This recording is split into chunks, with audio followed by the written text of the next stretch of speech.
Example 4.8, Chapter 4, Figure 4.15 shows a long straight wire of circular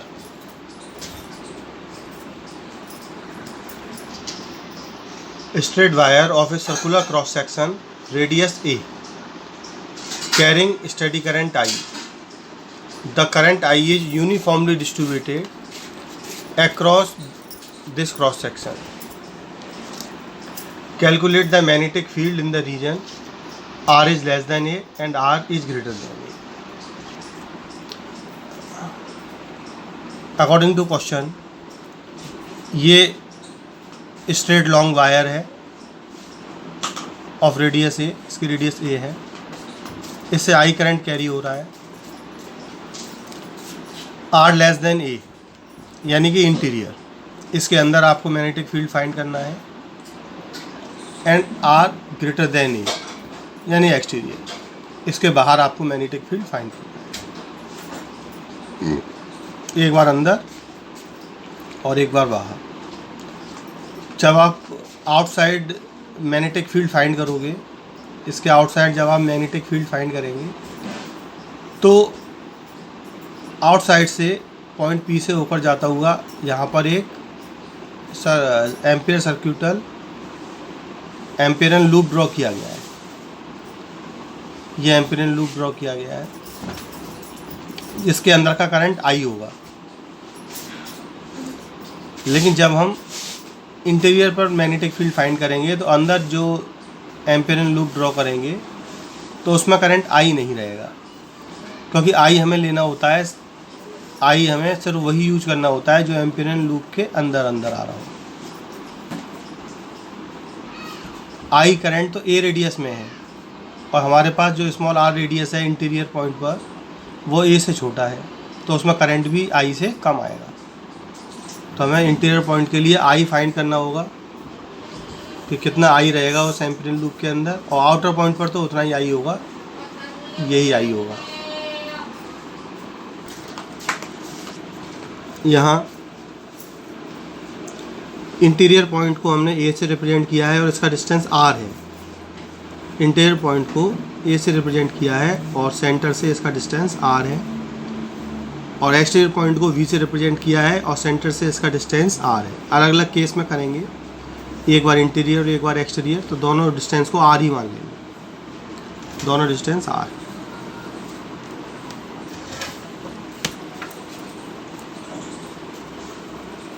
case first, when R is less than A at point A. जैसे मैंने बताया था कि जो I current है ये रिलेटेड है स्मॉल ए रेडियस से, स्मॉल ए रेडियस क्रॉस सेक्शन से आई करंट कैरी हो रहा है स्मॉल ए क्रॉस सेक्शन से, यानी पाई ए स्क्वायर एरिया से। तो पाई ए स्क्वायर एरिया से कितना करंट कंसर्न है, I current through pi A square equal I. जो करंट ए रेडियस यानी कि पाई ए स्क्वायर क्रॉस सेक्शन से पास हो रहा है वो है आई। तो current through unit area I upon pi A square, pi A square area से आई करंट फ्लो हो रहा है तो यूनिट एरिया से होगा आई अपॉन पाई ए स्क्वायर। और हमारा जो एम्पियरन लूप है उसकी रेडियस आर है, ए पॉइंट का इस सेंटर से डिस्टेंस स्मॉल आर है,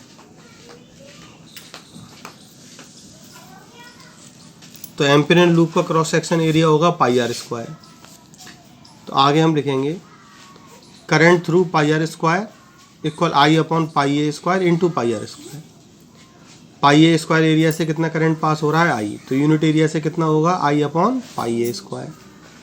तो फिर पाई आर स्क्वायर एरिया से कितना होगा, इसका मल्टीप्लाई हो जाएगा, वही यूनिटरी लॉ। तो हमारे पास अब ये करंट आ गया जो इस एम्पियरन लूप से पास आउट होगा। इस करंट को मैं आई डैश से शो कर दे रहा हूँ, तो ये आई डैश की वैल्यू आ गई। ध्यान रखना है आपको, हमें एम्पियरन लूप में वही करंट लेना होता है जो एम्पियरन लूप से कनेक्टेड होती है, एम्पियरन लूप से पास हो रही होती है।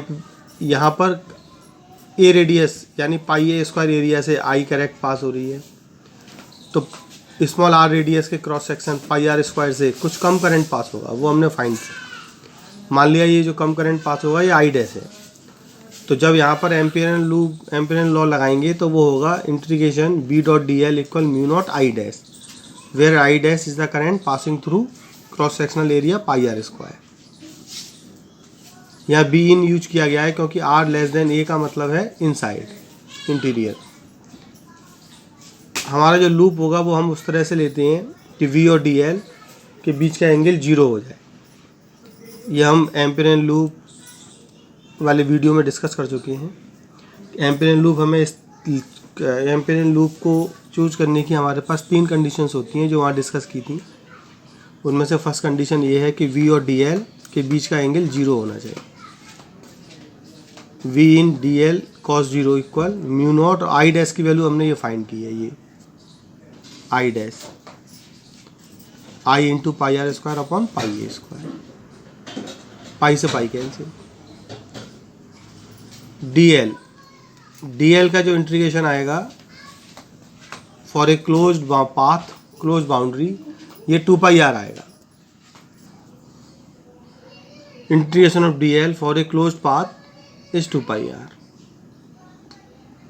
म्यू नॉट आई, 2 पाई को ए स्क्वायर के साथ लिख दिया, आर से R square cancel. That means B in is directly proportional to R, यानी आर जब तक ए से छोटा रहेगा, when R is less than a, magnetic field inside the wire, inside the cylindrical wire is directly proportional to are.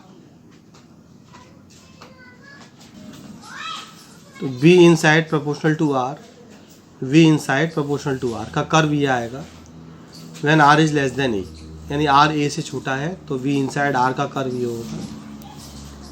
अब discuss करते हैं exterior point पर, exterior the cylindrical wire.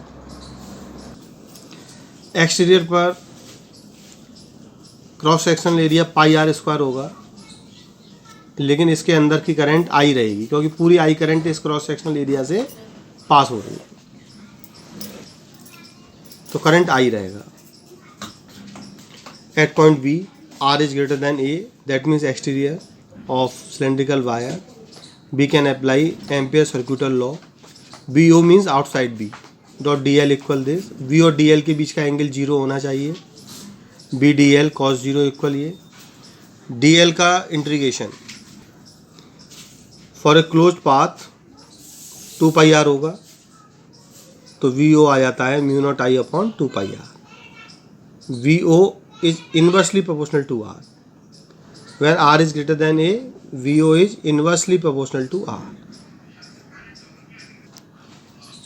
When R is greater than A, VO is inversely proportional to 1 upon R।